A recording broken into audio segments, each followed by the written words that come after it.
하나님의 자녀되며 또 지금까지 모든 지내온 것들이 하나님의 은혜로 된 것이라는 것을 우리의 마음속 깊이 깨달으며 살아갈 수 있도록 인도하여 주옵소서. 우리의 삶의 주인이 누구시며 또 우리의 삶의 주인 되시고자 하시는 주님을 더욱더 우리의 마음속 깊이 영접할 수 있는 그런 시간이 되기를 소망합니다. 우리의 뜻대로 또 우리의 생각대로 되지 않는 인생이라는 것을 항상 우리의 마음속에 깊이 깨달으며 온전하시고 완전하신 주님께서 예비한 그 길로 우리가 한 걸음씩 한 발자국씩 걸어갈 수 있는 그런 믿음의 사람들이 되게 되기를 원합니다. 세상은 혼돈하며 또 여러 가지 교회가 또 어려운 시기에 있습니다. 정말 하나님의 형상이 드러나는 교회로 우리 모두를 세워주시고 하나님의 뜻이 그 깊으신 뜻이 분별되는 그런 하나님의 사람으로 우리를 삼아주셔서 이런 혼란하고 또 마지막 때에 그 주님의 그런 크나큰 영광을 드러내는 삶을 살아갈 수 있도록 우리 모두를 인도하여 주옵소서. 예배의 시종일관을 주님께 드립니다. 주님 우리와 함께하여 주시고 주의 말씀을 내려주시고 우리의 찬양을 받아 주옵소서. 감사드리며 예수님 이름으로 기도합니다. 아멘. 우리 함께 다 같이 우리의 구주 되시고 소망 되신 우리 주님께 찬양 올려드리겠습니다.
다시 일어나셔서 은혜 주되신 우리 주님을 바라보며 우리 나아갔으면 좋겠습니다. 지극히 높으신 주님의 그 계신 곳으로 우리의 마음을 인도해 주옵소서. 주님을 향한 사랑이 내 마음속에 더욱 샘솟이 일어나서 우리가 주님과 동행하는 그런 삶을 살아갈 수 있도록 이 시간 인도해달라고 우리 거듭나는 신령을 가지고 주님 앞에 나아가겠습니다. 지극히 높은 주님의 나 시선 서로 들어가니라.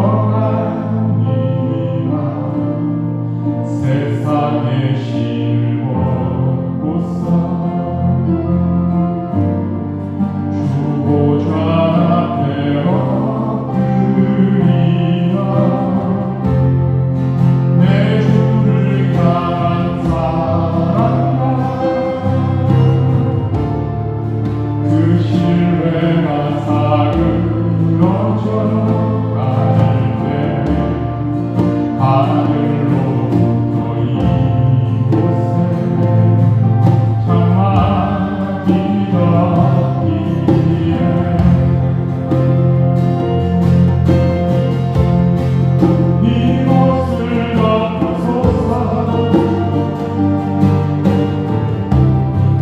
이곳을 비추소서.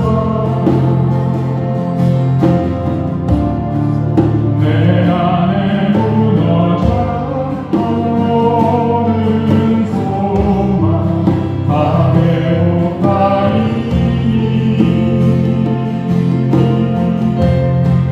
이곳을 지나소서. 이곳을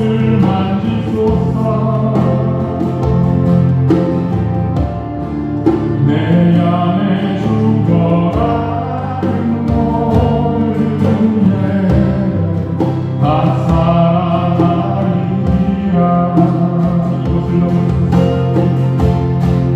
이곳을 덮으소서. 이곳을 비추소서.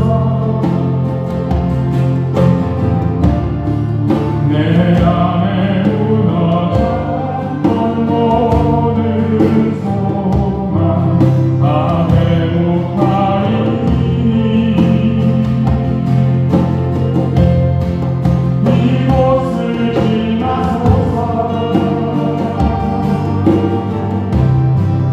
이곳을 만지소서.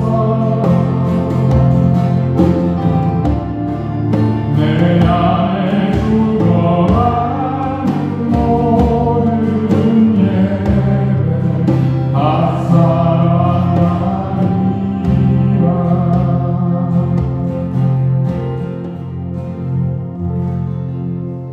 아버지 하나님 감사합니다. 우리 안에 죽어가는 모든 예배들이 주의 말씀과 또 주님께 들어주신 찬양으로 살아날 수 있도록 하여 주시고 하나님 앞에 살아있고 세상을 향하여서 죽는 그런 하나님의 나라의 삶을 살아갈 수 있도록 우리 모두를 인도하여 주옵소서.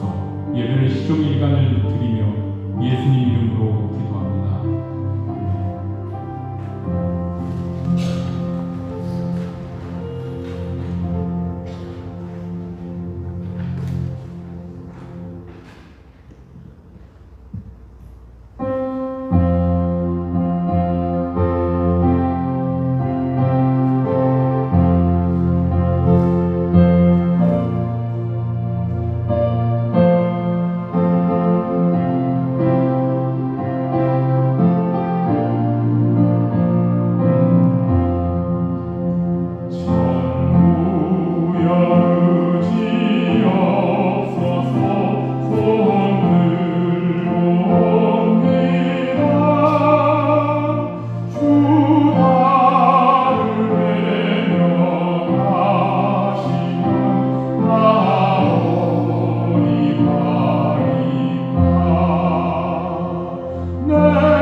부르실 때 우리가 그것에 순종하며 주님 앞에 우리 모든 것을 내려놓기를 원합니다. 우리 안에 하나님의 말씀으로 채워주시고 예수님 얼굴에 있는 하나님의 영광을 아는 빛이 우리의 마음속에 비추사 하나님의 사랑을 깨닫게 하여 주시고 우리가 이곳에 사는 모든 것이 하나님의 은혜라는 것을 깨닫게 되는 그런 시간이 되기를 원합니다. 오늘 우리 앞에 주님 앞에 우리 나아가면서 우리 하나님의 말씀을 우리에게 내려달라고 우리 간구하는 심령을 가지고 주님 앞에 나아가겠습니다. 이렇게 기도하겠습니다.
아버지 하나님 감사합니다. 우리에게 말씀 내려주시고 하나님을 더욱 알아갈 수 있도록 인도하여 주옵소서. 그러므로 이제 그리스도 예수 안에 있는 자에게는 결코 정죄함이 없나니 이는 그리스도 예수 안에 있는 생명의 성령의 법이 죄와 사망의 법에서 너를 해방하였으니라. 아멘. 오늘 말씀 보겠습니다. 누가복음 3장 1절에서부터 17절까지입니다. 조금 긴데요. 제가 먼저 읽고 교독하도록 하겠습니다. 디베리오 황제가 통치한 지 15해 곧 본디오 빌라도가 유대의 총독으로 헤롯이 갈릴리의 분봉왕으로 그 동생 빌립이 이두레와 드라보니 지방의 분봉왕으로 루사니아가 아빌레네의 분봉왕으로 안나스와 바나바가 예루살렘으로 있을 때에 하나님의 말씀이 유대인들에서 사가랴의 아들 요한에게 임하니라. 요한이 요단강 부근 각처에 와서 죄 사함을 받게 하는 회개의 세례를 전파하니 선지자 이사야의 책에 쓴 바 광야에서 외치는 자에게 출발했어. 이르되 너희는 주의 죽이라. 그의 오신 길을 걷게 하라. 모든 골짜기가 메워지고 모든 산과 작은 산이 낮아지고 굳은 것이 곧아지고 험한 길이 평탄하여질 것이요 모든 육체가 하나님의 구원하심을 보리라 하노라. 요한이 세례받으러 나아오는 우리에게 이르되 독사의 자식들아 누가 너희에게 일러 장차 올 진노를 피하라 하더니 그러므로 회개에 합당한 열매를 맺고 속으로 아브라함이 우리 조상이라 말하잖아. 내가 너희에게 이르노니 하나님이 이미 우리 본들로도 아브라함의 자손을 되게 하시리라. 이미 도끼가 나무 뿌리에 놓였으니 좋은 열매 맺지 아니하는 나무마다 찍혀 불에 던져지리라. 우리가 돌아오되 그러면 우리가 무엇을 하리까? 대답하여 이르되 옷 2벌 있는 자는 옷 없는 자에게 나눠줄 것이요 먹을 것이 있는 자도 그렇게 할 것이니라 하고 세리도 세례를 받고자 하여 와서 이르되 선생이여 우리는 무엇을 하리까? 이르되 부과 된 것 외에는 거두지 말라 하고 군인들도 물어이르되 우리는 무엇을 하리까? 이르되 사람에게서 가져가지 말며 거짓으로 구하지 말고 받는 분들을 족하지 말라. 백성들이 바라고 기다림으로 모든 사람들이 요한을 혹 그리스도신가 심중에 생각하니 요한의 모든 사람에게 대답하여 이르되 나는 물론 너희의 예수를 베풀거니와 나보다 능력이 많으신 이가 오시나니 나는 그의 십자군을 붉기도 감당하지 못하겠노라. 그는 성령과 불로 너희에게 세례를 베푸실 것이다. 함께 읽겠습니다. 손에 피를 들고 자기의 타작마당을 정하게 하사 알곡은 모아 곳간에 들이고 죽정이는 꺼지지 않는 불에 태우시리라. 아멘. 네, 길게 잘 읽으셨습니다. 네, 오늘은 세례 요한의 역할이라는 제목을 가지고 은혜를 나눠보도록 하겠습니다. 네, 우리는 지난주부터 누가복음을 가지고 은혜를 지금 나누고 있는데요. 누가복음은 다른 복음서와 아주 확연하게 다른 부분이 있습니다. 그리고 대표적인 것이 사실적인 묘사와 또 역사적인 묘사라는 것입니다. 누가복음을 기록했던 의사 누가는 예수님의 삶과 죽음과 부활의 사건이 사실이라는 것을 누가복음에 표시하는 것을 굉장히 중요하게 생각을 했어요. 사람이 가지고 있는 역사가 사실로 증명이 되려면 한 군데만 적혀 있어서는 안 되고 적어도 두 군데 이상 신뢰할 만한 기록이 남겨져야 됩니다. 그래서 누가는 이런 역사적인 것에 대해서, 역사가 어떻게 이루어지는 것에 대해서 굉장히 잘 이해하고 있었던 사람이었습니다. 그래서 예수님의 사건을 어떻게든지 역사적인 사실로 기록하기 위해서 오늘 말씀에 보니까 이렇게 나와 있죠. 3장 1절, 2절 보니까요. 제가 조금 읽어볼게요. 디베리오 황제가 통치한 지 15해, 곧 본디오 빌라도가 유대의 총독으로 있었을 때 이런 어떤 역사적인 해를 기록해 놨고요. 2절에 보면 안나스와 가야바가 대제사장으로 있었을 때에 세례 요한이 빈들에서 나타났다라고 기록을 해놨어요. 디베리오 황제는 로마의 제2대 황제입니다. 여러분 잘 아시는 케이사르라고 그러잖아요. 시저라고 그러잖아요. 그 사람 바로 다음 황제가 디벨리우스 황제, 성경에 나오는 디베리오 황제입니다. 그리고 또 안나스와 가야바는 이스라엘의 대제사장들이었는데 원래 대제사장은 종신직이었어요. 그리고 한 사람밖에 없었어요. 죽으면 그 다음 사람이 그 대제사장직을 인계받는 그런 거였는데 또 이때는 여러 가지 이유로 대제사장이 둘이었다는 거죠. 공식적인 대제사장 안나스와 실질적인 대제사장인 가야바. 이걸 어떻게 해석해야 될까요? 공식적인 담임 목사가 있고 실질적인 담임 목사가 있는 이런 상황인 것 같아요. 영적으로 아주 혼란했던 시기였던 거죠. 또 역사적으로 증명할 수 있었던 시기에 하나님의 말씀이 세례 요한에게 임했던 것입니다. 세례 요한의 주된 메시지와 사역은 오늘 말씀처럼 죄사함을 받게 하는 회개의 세례입니다.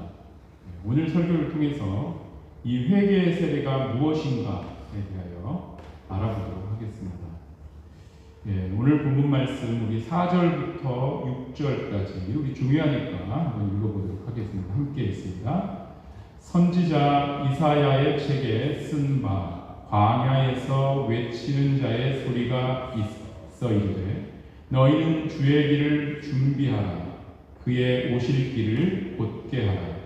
모든 골짜기가 메워지고 모든 산과 작은 산이 낮아지고 굽은 것이 곧아지고 험한 길이 평탄하여질 것이고 모든 육체가 하나님의 구원하심을 보리라 함과 같으니라.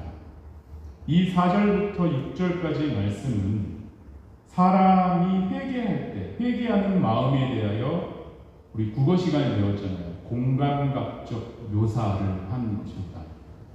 왕이 오는 것에 대하여 옛날 말로 행차라고 하잖아요. 행차. 왕이 행차하신다. 또 높은 사람이 행차하신다라고 주님이 오신다는 것은 이 왕이 오는 행차와 비슷합니다.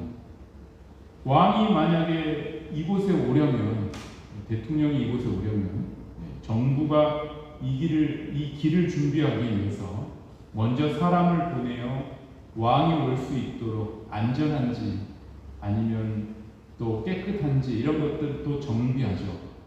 그래서 왕이 올 수 있도록 깨끗하게 길을 준비하게 됩니다. 그 다음에 누가 오세요? 왕이 와요. 물론 저도 뭐 그런 설교를 가끔씩 했지만 있는 그대로, 물론 주님 앞에서 있는 그대로 나와야 되겠죠. 있는 그대로 왕에게 그 모습을 보여줄 수도 있겠지만 그때는 좀 특별한 때고요. 보통은 왕이 오는 길을 준비하고 또 준비된 곳에 왕이 오게 됩니다. 이렇게 정부에서 길을 준비하라고 파견된 사람이 세례 요한입니다. 그래서 세례 요한의 말을 잘 듣고 사람이 실천하게 되면 우리의 왕 대신 주님이 오시게 됩니다. 세례 요한의 메시지는 회개하고 죄사함을 받으라라는 말이 주된 메시지죠. 왕이 오시려면 먼저 사람이 회개하고 죄사함을 받아야 돼요. 그렇지 않으면 주님이 오실 수가 없다라는 얘기를 성경은 계속적으로 얘기를 하고 있습니다. 사람의 마음속에 무엇이 있을까요? 조금 전에 제가 공간학적 표현 묘사를 하고 있었다고 했어요. 사람의 마음속에는 이 말씀처럼 5절 말씀처럼요. 각종 골짜기, 높고 낮은 산들, 또 굳은 마음, 굳은 산들, 굳은 것들, 또 험한 길들이 복합적으로 얽혀 있어요. 그래서 우리의 삶이 가끔씩 우리는 그런 얘기를 하죠. 특히 우리 자식들을 생각할 때 순탄했으면 좋겠다. 그렇게 생각을 하죠. 저도 마찬가지예요.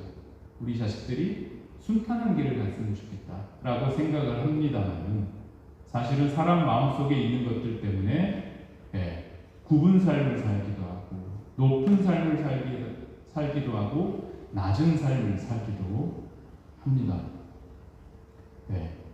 이런 것들이 무엇입니까? 주님이 오시지 못하도록 가로막는 장애물, 우리 마음속에 그런 것들이 많아요. 또 거짓, 교만한 마음, 지금까지 행해왔던 악행들일 것입니다. 이런 것들이 마음속에서 사라지려면 먼저 하나님 앞에 자기 자신, 지금까지 행했던 그런 것들을 자백해야 돼요. 자신의 죄를 먼저 인정하는 것입니다.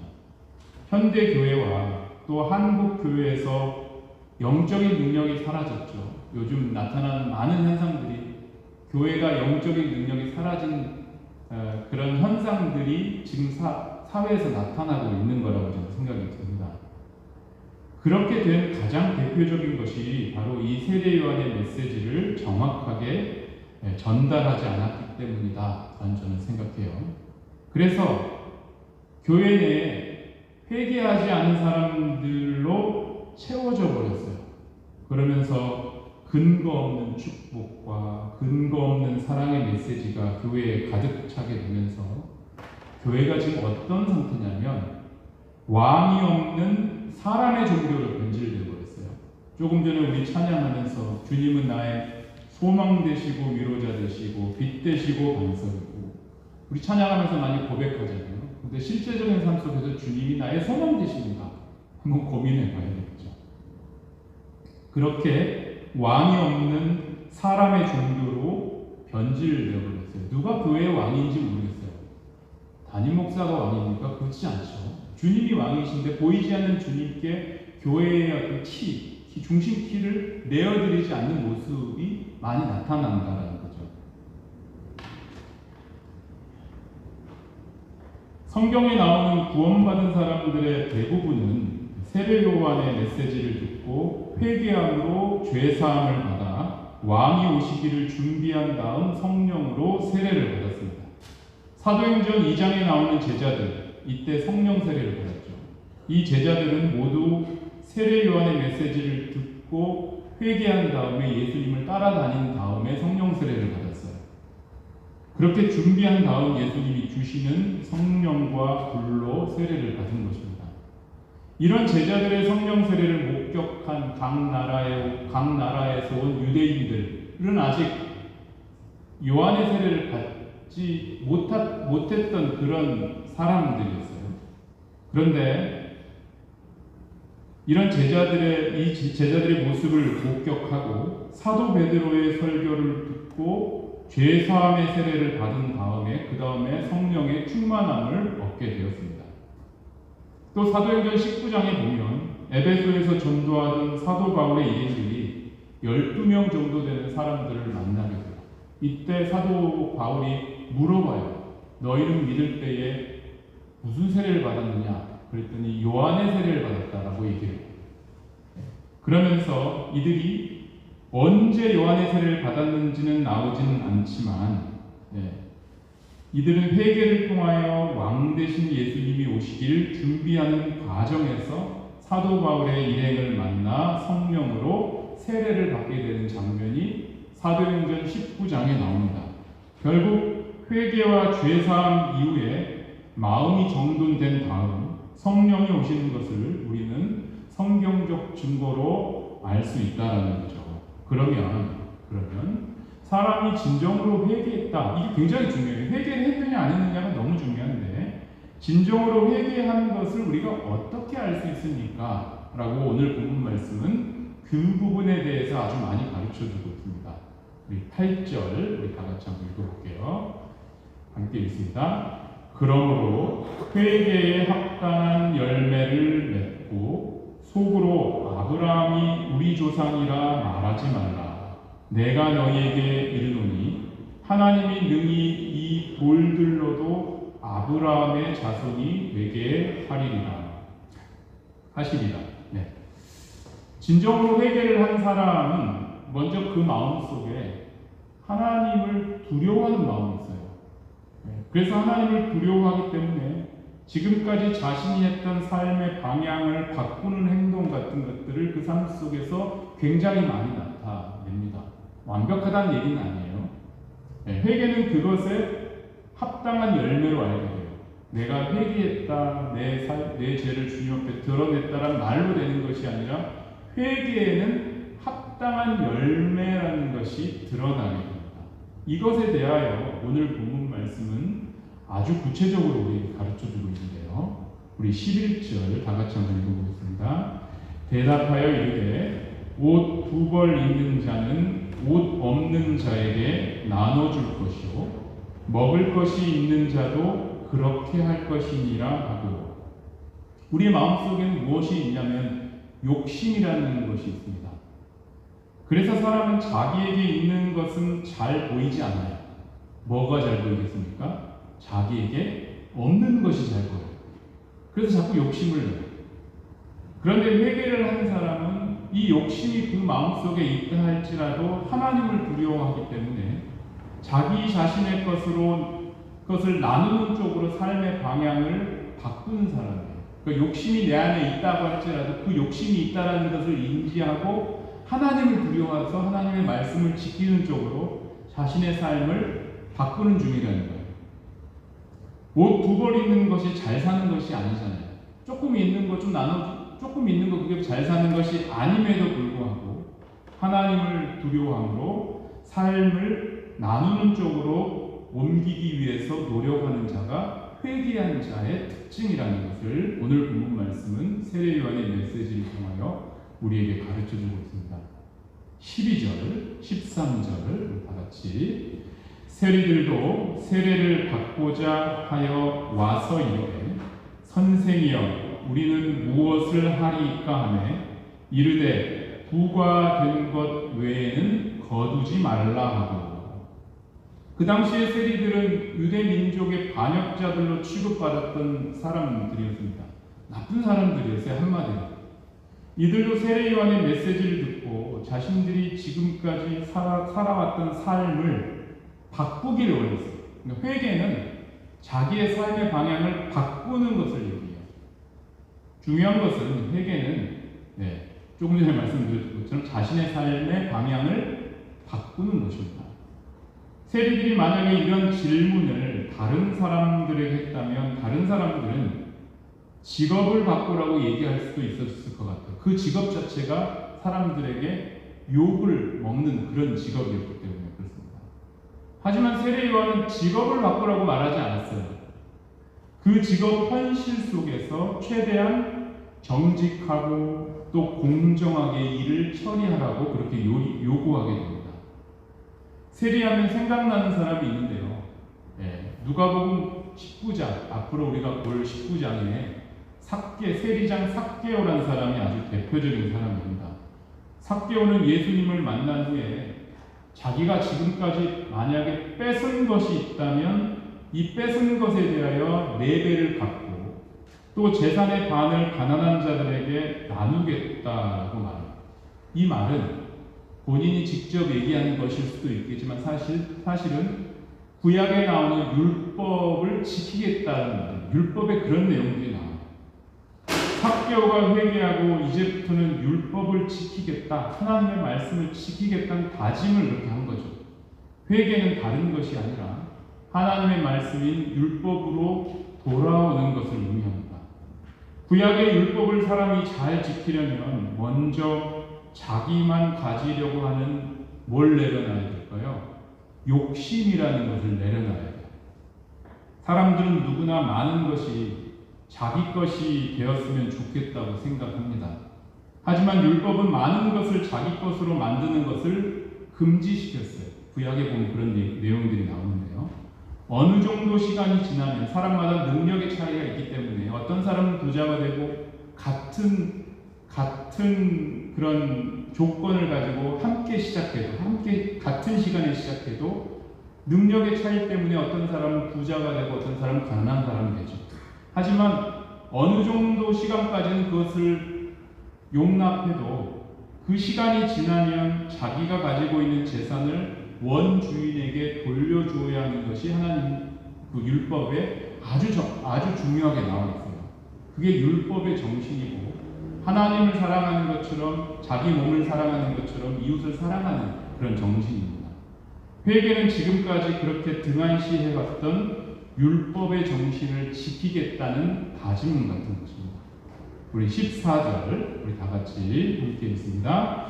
군인들도 물어 이르되 우리는 무엇을 하리이까 하매 이르되 사람에게서 강탈하지 말며 거짓으로 고발하지 말고 받는 급료를 족한 줄로 알라 하십니다. 이 당시에 군인들의 주 임무는 지금처럼 나라 지키는 것이 임무가 아니고요. 세금 징수자인 조금 전에 언급했던 세리를 돕는 것이었습니다. 그들은 폭력과 협박을 이용해서 사기를 치고 세리와 함께 백성들로부터 돈을 강탈했어요.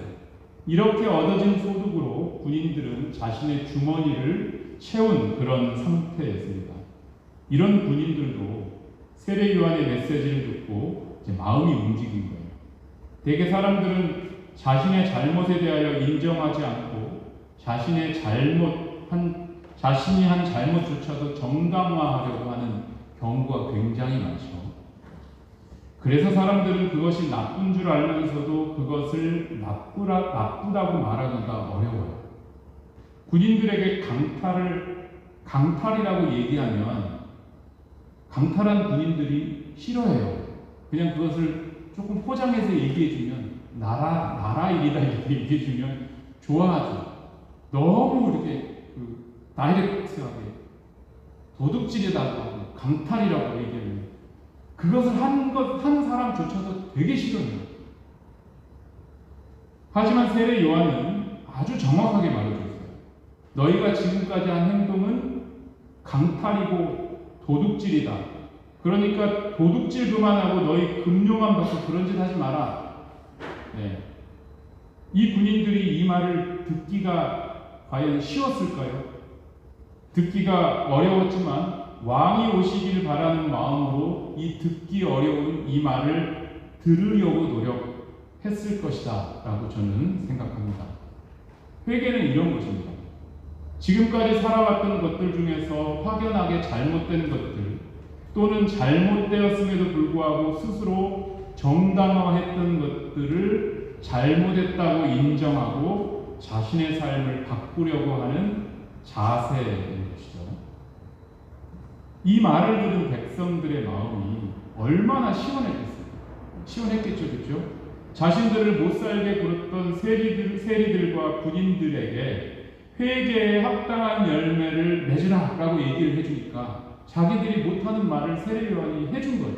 또 만약에 회개에 합당한 열매를 이 사람들이 맺기만 한다면 이제 살맛나는 세상 같은 것들이 이제부터 있을 것 같다는 생각을 하게 된 거죠. 이 백성들의 시원한 마음에 대하여 15절은 이렇게 기록하고 있는데요. 15절 다 같이 읽겠습니다. 백성들이 바라고 기다림으로 모든 사람들이 요한을 혹 그리스도신가 심중에 생각하니. 백성들은 자신들의 삶을 한순간에 바꿔준 또는 바꿀 수 있는 말을 해준 세례 요한의 능력을 보고 혹시 이 사람이 구약에 기록된 그리스도가 아닌가 그렇게 기대하기 시작한 것처럼 보이죠.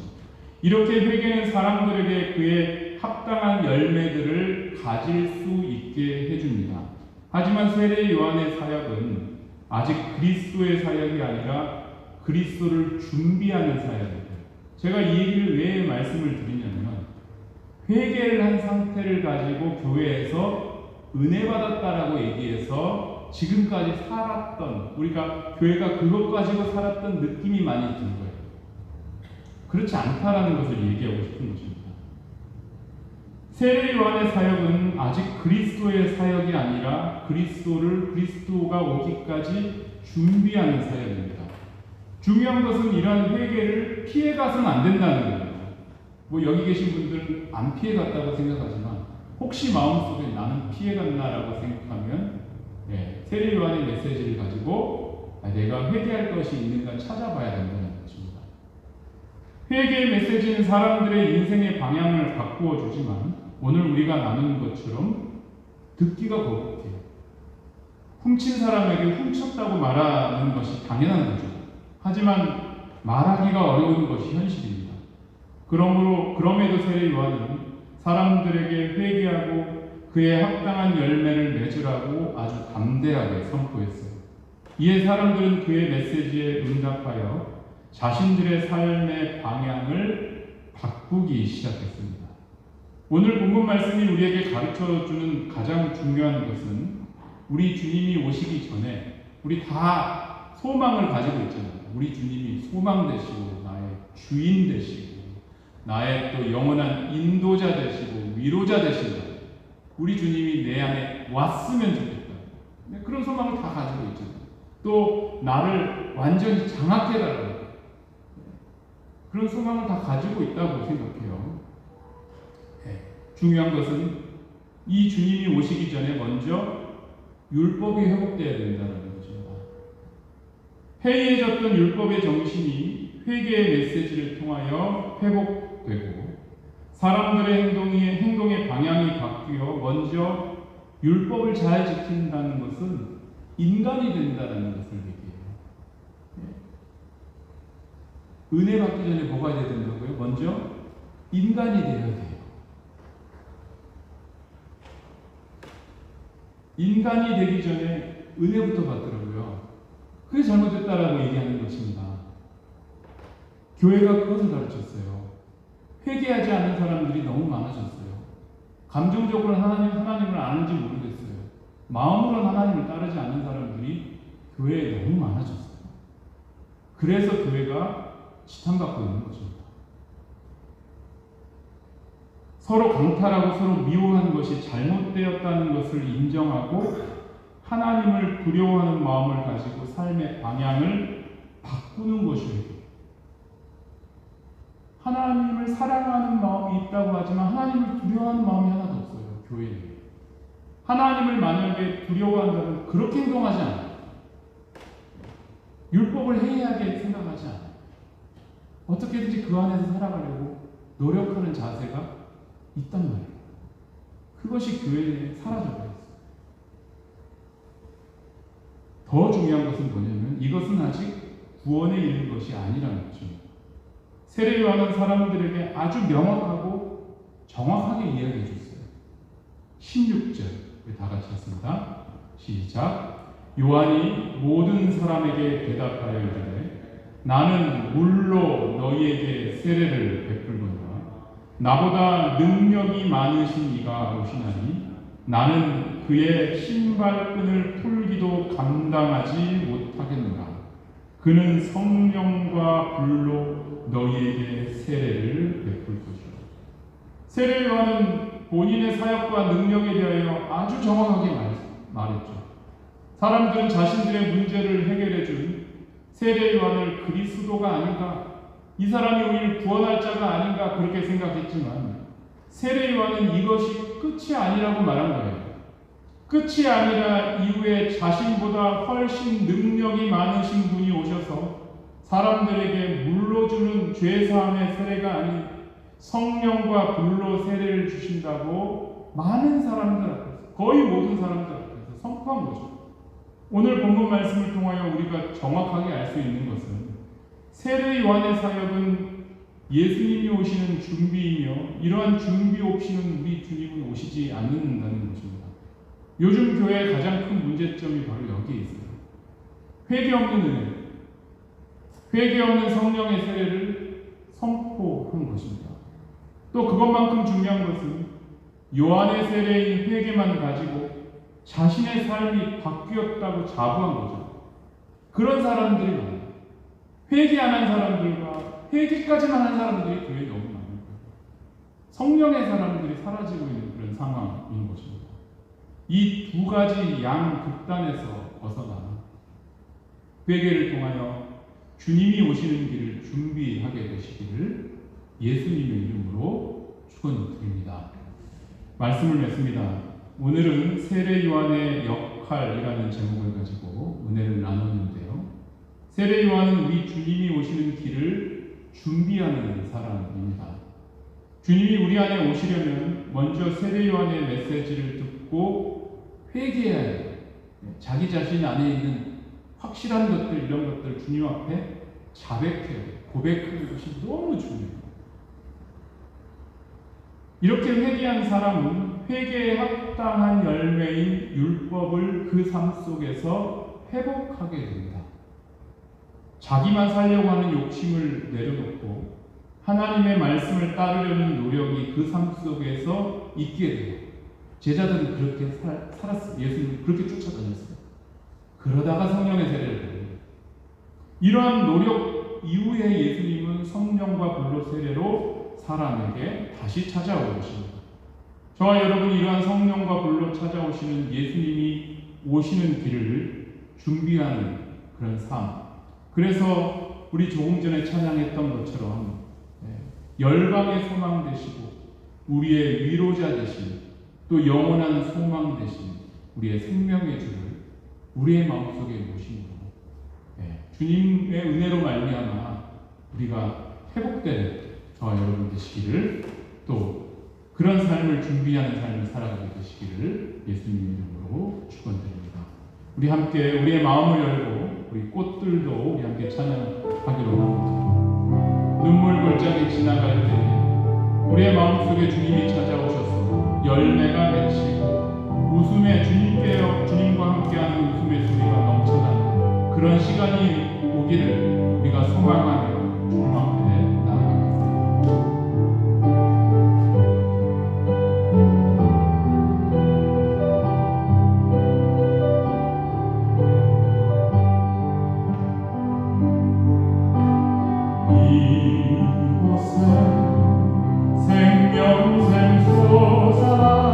눈물 골짜기 지나갈 때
영광의 주가 오시리라.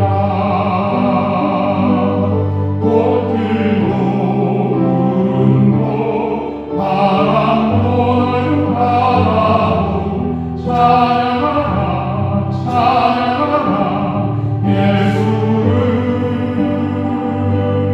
하늘을 울리며 노래하네 영원아. 은혜의 주 은혜의 주 은혜의 주. 꽃들도 구름도 바람도 넓은 바다도 찬양하라 찬양하라 예수를. 하늘을 울리며 노래하네 영원아. 은혜의 주 은혜의 주 은혜의 주. 세상에서 말하는 것 중에서 진리와 비슷한 것이 있습니다. 그것은 어려울 때는 기본으로 돌아가는 것입니다. 무언가 모를 때는 처음부터 그 기본으로 돌아가는 것을 생각하시면서 우리가 만약에 주님 앞에서 내가 이제부터 어떻게 해야 될지 모를 때 주님께서 처음부터 말씀하셨던 그 메시지로 돌아가서 지금까지 하나님의 말씀에 따라 살아가지 못하는 우리 자신의 모습을 바라보며 주님 앞에 나아가며 또 회개하며 돌이키는 그런 우리의 인생이 되게 해달라고 우리 간구하심으로 함께 기도하겠습니다. 아버지 하나님, 우리가 처음부터 다시 기본으로 돌아가기를 원합니다. 우리가 어떻게 앞으로 살아가야 할지 모를 때는 처음에 우리에게 말씀하셨던 그 말씀을 기억하게 하여 주시옵소서. 우리의 부족함을 깨닫고 또 우리의 죄악됨을 알고 하나님 앞에 고백하며 자백하고 죄사함을 받게 하여 주옵소서. 그러므로 우리의 마음이 깨끗하여져서 주님의 영이 주의 말씀이 우리 안에 찾아와 주님을 더욱더 알게 되며 주의 말씀이 우리 안에 있어 그것도 더 깊이 우리 안에 있어 그 사랑의 기쁨과 고통과 또 넓으심이 무엇인지 깨닫게 되게 하여 주옵소서. 그러므로 우리 주님이 우리 안에 찾아와 우리와 함께 먹고 마시며 나누며 또 우리의 삶을 인도하는 하나님 나라의 삶을 살아갈 수 있도록 우리 모두를 인도하여 주옵소서. 우리의 마음속에 생명샘이 솟아나 주님께서 주신 그 눈물의 글자들을 지나갈 수 있도록 인도하여 주시고 회개에 합당한 열매를 맺으며 주님과 더욱더 동행하는 그런 삶을 살아갈 수 있도록 인도하여 주옵소서. 이곳에 생명샘 솟아나 눈물 골짝 지나갈 때에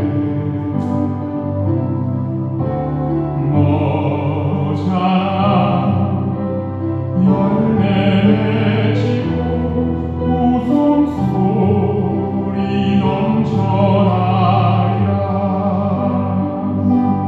꽃들도 구름도 바람도 넓은 바다도 찬양하라 찬양하라 예수를. 하늘을 울리며 노래하네 영원아.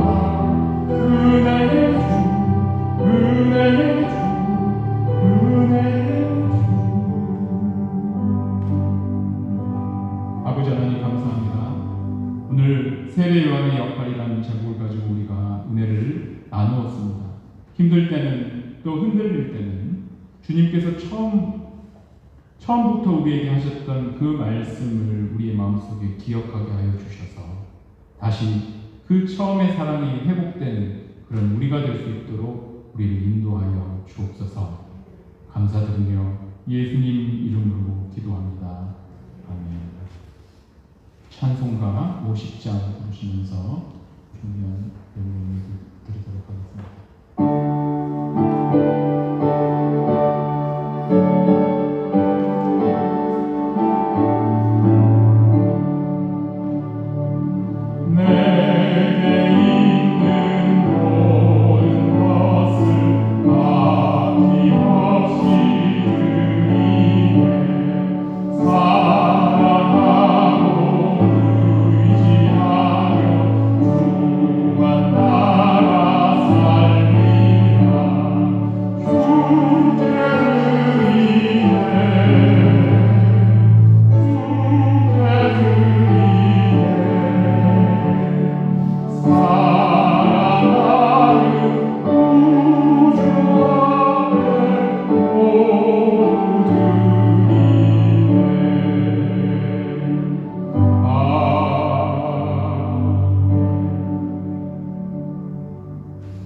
주님 감사합니다. 우리 기쁨의 교회는 모든 성도들을 축복하여 주시고 이런 상황 가운데서도 하나님께로부터 오는 보호하심을 받을 수 있도록 인도하여 주옵소서. 또 우리에게 먹을 것과 입을 것 주심을 감사합니다. 하나님의 은혜로 우리가 여기까지 왔다라는 것, 또 하나님의 자녀된 것이 모든 것이 하나님께로부터 왔다라는 그런 하나님 나라의 의식이 우리의 마음속에 있게 하여 주셔서 하나님과 동행하는 그런 은혜 가운데 있게 하여 주옵소서. 감사드리며 예수님 이름으로 기도합니다. 아멘. 예, 오늘 예배에 참석하신 모든 분들을 예수님의 이름으로 환영합니다. 예, 다음 주 출석은 사랑 인내 장입니다. 예, 그리고 9월 마지막 주일부터 유스그룹 예배가 시작되는데요. 매주 한다는 것이 아니고 당분간은 매월 마지막 주에만 실시하게 됩니다. 중요한 것은 우리 학생들이 방역수칙, 특히 이제 딴 것보다 마스크를 아주 철저하게, 특히 이제 그 코를 뭐 내놓는다거나 말하다는 게 턱스크라 그러잖아요. 뭐 이거를 또 하는 아이들을 제가 발견합니다. 그러면 제가 지적하거든요. 지적하면 또 기분 나쁘니까 그런 것들을 잘 좀 지도해 주셔서 집에서 이렇게 보내주시면 되겠습니다. 매월 한 달만 당분간 팬데믹 기간 동안에는 그런 식으로 하도록 하겠습니다. 잘 지도해 주셨으면 좋겠습니다. 예. 다 같이 일어나셔서 내 마음의 주를 향한 사랑을 찬양하시고 축도로 시작하겠습니다. 다른 소식 있나요? 제가 지금 잊어버린 거 없죠? 그죠? 네. 찬양하시고 축도로 예배하시도록 하겠습니다.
수교자의 삶을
주셔서 그 길을 준비하며 또 그 소망을 가지고 살아갈 수 있도록 우리 모두를 인도하여 주심을 감사합니다. 이 소망을 가지고 살아가면서 온전하신 그 하나님의 구원이 이 땅에서도 이루어져 우리가 주님께서 계신 그곳을 바라보며 그 소망을 가지고 살아갈 수 있도록 인도하여 주옵소서. 이제는 주 예수 그리스도의 은혜와 하나님의 사랑과 성령의 교통하심이 세례요한의 메시지 기본으로 돌아가는 이 메시지를 우리의 마음속에 새김으로 하나님 앞에 자백하고 또 하나님으로부터 죄사함을 받아 그리스도가 오시는 그 길을 준비하는 모든 성도들 머리머리에 이제부터 영원토록 함께 계실지어다. 아멘.